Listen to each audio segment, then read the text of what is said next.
Okay, we all know what it's like when the solution dries on the glass on high windows on a hot day. Here's the solution. Literally, you can see we've got a pump sprayer. I just pumped it up and I'll deliver the water up to the scrubber. I'll scrub it with plenty of solution, just turned it off.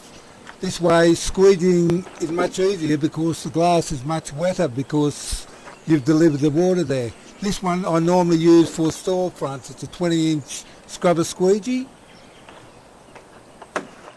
So now we'll take this big one off.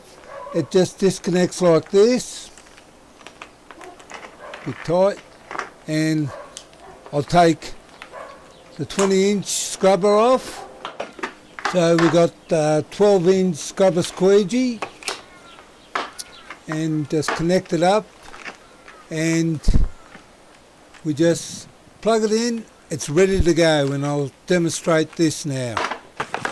So you can see the convenience of having the pump sprayer by the side. You can pump it as so you don't have low pressure. You just notice I turned it on, just turned it off then.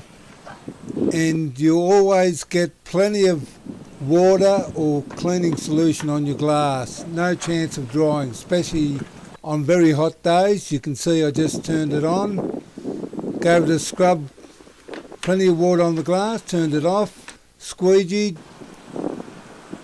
makes squeegeeing the glass much easier. And finally this one, I turned it on, as you can see. Plenty of water, turned it off, then squeegee. And as I said, it's always easy to do because there's plenty of water on the glass. I hope this is helpful. And well, I suppose that's about it.